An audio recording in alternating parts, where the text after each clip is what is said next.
एक बदनसीब लड़की की दर्द भरी कहानी, वेरी इमोशनल हिंदी स्टोरी। ये दर्द भरी कहानी है एक लड़की की, या फिर यूं कहूं तो भी गलत ना होगा कि यह कहानी है एक बदनसीब लड़की की। वैसे इस दुनिया में लड़की होना ही जीवन को काफ़ी कठिन बना देता है, और जब आप दिखने में अच्छे ना हो, पढ़ाई लिखाई में भी अच्छे ना हो, तब सोचिए कठिनाई का लेवल क्या होता होगा। संध्या बचपन से ही पढ़ाई लिखाई में कमज़ोर थी। रंग उसका सांवला था, नाक नक्शा भी बाकी लड़कियों की तुलना में इतना खास न था। ऊपर से भगवान ने दांतों की बनावट भी टेढ़ी मेढ़ी दी थी। जब संध्या छोटी थी तो बचपन में स्कूल के बच्चे चिढ़ाते, बड़ी हुई तो गली मोहल्ले के लोग उसे देखकर मुंह फेर लिया करते। कोई भी उसका दोस्त बनने के लिए तैयार न था, उसके रिश्तेदार भी कुछ खास उसे भाव दिया ना करते। बस एक उसकी माँ ही थी जिसे उसके सूरत या लुक से कोई फर्क नहीं पड़ता। माँ संध्या से और संध्या माँ से बेहद प्यार करते। दुनिया भर की आलोचनाओं को सहने की शक्ति थी माँ संध्या के लिए। जब कोई उसे डफर बोल देता या जब कोई उसे बदसूरत बोल देता, जब संध्या को शादी के लिए देखने आए लोग उसे बिना पसंद किए लौट जाते, यहाँ तक कि जब खुद के पापा ही उसे मनहूस बोल देते, तब माँ ही तो थी जो उसे समझाती कि लोगों के बोलने से क्या होता है, तू तो मेरी प्यारी बेटी है। भगवान के किए इतने सारे अन्यायों के बावजूद संध्या जीना सीख गई थी। वह खुश रहना सीख गई थी। जो भी गिने चुने लोग उससे बातें करते, उन्हें चुटकुले सुनाकर हंसाया करती और खुद भी ठहाके लगाकर हंसा करती। इसके अलावा एक और बहुत बड़ी खूबी थी संध्या की, उसे खाना बनाने में बहुत मजा आता था। और ना सिर्फ खाना बनाने में मजा आता था, उसका बनाया खाना खाकर लोगों को जो स्वाद आता था वह उनको तृप्त कर जाता था। और यह उसमें अपने आप तो नहीं आया था, दुनिया के ठुकराए जाने के बाद उसने अपना सारा समय खाने की रेसिपीज की किताबें, रेडियो शोज और टीवी चैनल्स को समर्पित कर दिए थे। संध्या की तारीफ तो कोई भी नहीं करता, लेकिन उसके हाथों के बने खाने की तारीफ वह हर व्यक्ति करता जो उसे चखता।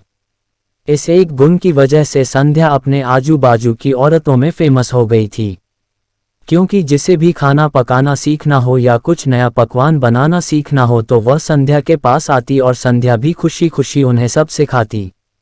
उसके पास आने वाली औरतें अच्छा खाना बनाना सीख जाती, लेकिन लाख कोशिश करने के बाद भी संध्या के हाथों का वह जादू जो सबको तृप्त कर जाता वह कोई ना सीख पाता। संध्या की जिंदगी इन्हीं उतार चढ़ावों के साथ कट रही थी। एक बार फिर से माँ बाप ने जी तोड़ कोशिश कर एक फैमिली को संध्या को देखने के लिए मना लिया था, और अगले दिन लड़का संध्या को देखने आने वाला था। संध्या को इस बात की खबर होने पर वह दुखी और गुस्सा हो गई थी कि बिना उससे पूछे पता नहीं क्यों माँ बाप लड़कों को बुला लेते थे और उसका मजाक बना देते थे। माँ ने संध्या को समझाया था कि ऐसा ही होता है, कोई भी बेटी अपने माँ बाप के यहाँ हमेशा नहीं रहती, उसे एक दिन शादी करके जाना ही पड़ता है। अगले दिन संध्या सुबह सुबह ही लड़के वालों के आने से पहले ही सज संवर कर कहीं निकल गई थी। उस दिन लड़के वाले घर आकर माँ बाप को बहुत खरी खोटी सुनाकर गए थे। वैसे भी पापा को संध्या पर हमेशा ही गुस्सा रहता था, लेकिन उसकी इस हरकत ने उनको गुस्से से पागल कर दिया। उस दिन पापा ने संध्या का सारा गुस्सा माँ पर उतार दिया था, ये कहकर कि एक मनहूस बेटी को जन्म देकर भी तुम्हारा मन नहीं भरा था, इसलिए उसको लाड प्यार देकर सर पर बिठा लिया है। हमेशा अपनी बेटी के बारे में गलत बोलने वालों से नाराज रहने वाली माँ आज खुद संध्या से नाराज हो गई थी, और वह अब संध्या के घर वापस आने की बेसब्री से राह देख रही थी ताकि अपना गुस्सा उस पर उतार सकें। सूरज ढलने से पहले संध्या घर लौट आई थी। उसके चेहरे पर एक अजीब सी खुशी थी, हाथों में एक चेक था और एक सर्टिफिकेट भी। संध्या माँ से कुछ कहना चाहती थी, लेकिन इससे पहले कि संध्या अपने मुंह से एक भी शब्द कह पाती, माँ ने उसे खरी खोटी सुनाना शुरू कर दिया। गुस्से में माँ बोलते बोलते कुछ बोल गई कि को संध्या ने कभी सपने में भी नहीं सोचा था। माँ ने कहा, बाकी सभी लोग सही थे, तुम सच में मनहूस हो। तुम्हारी वजह से हर कोई परेशान है। अच्छा होता जो तुम पैदा होते ही मर जाती, ये दिन ना देखना पड़ता हमें। गुस्से में बड़बड़ाती और सब्जियां काट रही माँ ने एक बार भी संध्या की तरफ नहीं देखा था। संध्या माँ की बातें किसी पत्थर की मूरत की तरह सुन रही थी। पत्थर की ऐसी मूरत जिसके शरीर में तो जान ना हो, लेकिन आंखों से आंसुओं की धारा बह रही हो। संध्या ने माँ से पूछा, माँ क्या सच में तुम भी चाहती हो कि मैं मर जाऊं? क्या इतनी बुरी हूं मैं माँ? अभी भी गुस्सा सर पर सवार होने की वजह से माँ ने कह दिया, हाँ। बिना एक पल भी सोचे संध्या ने सीधा अपने कमरे में जाकर कमरा अंदर से बंद कर लिया था। 1-2 मिनट बाद गुस्सा थोड़ा शांत होने पर माँ को अपनी गलती का एहसास हुआ तो संध्या के रूम के तरफ गई। उन्हें पता चला कि संध्या ने रूम को अंदर से बंद कर लिया है। गुस्से में कुछ कर ना ले इसलिए माँ ने तुरंत पापा को इस बात की खबर दी। दोनों ने काफी दरवाजा खोलने की कोशिश की लेकिन जब नाकामयाब रहे तो दरवाजा तोड़ दिया। अपने स्कार्फ से फांसी का फंदा तैयार कर संध्या पंखे से लटक रही थी। ज्यादा वक्त नहीं हुआ था, वह सिर्फ बेहोश हुई थी। माँ पापा ने तुरंत उसे पंखे से अलग किया और बेड पर लेटाया। पापा ने तुरंत डॉक्टर को फोन किया। तब माँ का ध्यान बेहोश पड़ी संध्या के हाथ में पकड़ी एक चिट्ठी और पास ही में पड़े 5 लाख के चेक और 5 स्टार होटल में शेफ की नौकरी के लिए कंफर्मेशन लेटर पर पड़ी जो संध्या अपने साथ लाई थी। माँ और पापा ने वह चिट्ठी खोलकर पढ़ी जो उसने अभी अभी लिखी थी।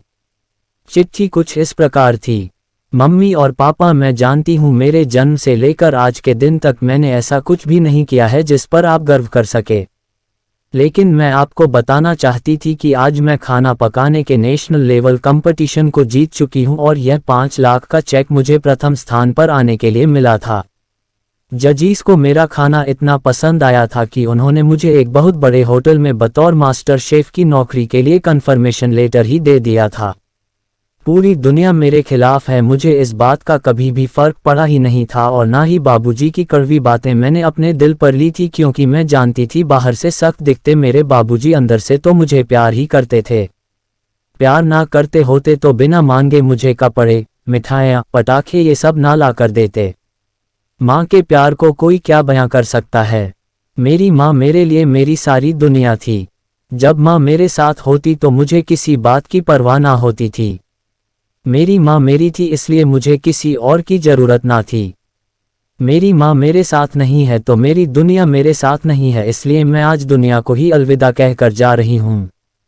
मैं जानती हूँ आपने कभी ना कभी भगवान से ये दुआ जरूर मांगी होगी कि अगले जन्म में मेरे जैसी औलाद ना मिले, लेकिन मैं हमेशा ये प्रार्थना करती थी कि अगले जन्म में तो क्या मेरे हर जन्म में मुझे आप जैसे ही माता पिता मिले, और आज भी यही प्रार्थना करके उसी भगवान के पास जा रही हूँ। चिट्ठी पढ़ते पढ़ते माँ और पापा सर से पांव तक पछतावे में डूब गए थे और बेहोश पड़ी संध्या के सर पर हाथ फेरते हुए फूट फूट कर रो रहे थे। दोस्तों, पूरी कहानी देखने के लिए धन्यवाद। मैं जानता हूँ ये कहानी आपके दिल को छू गई है। मैं उम्मीद कर सकता हूँ कि अब आप जाने अनजाने में किसी भी व्यक्ति का उसके बाहरी लुक्स की वजह से दिल नहीं दुखाएंगे।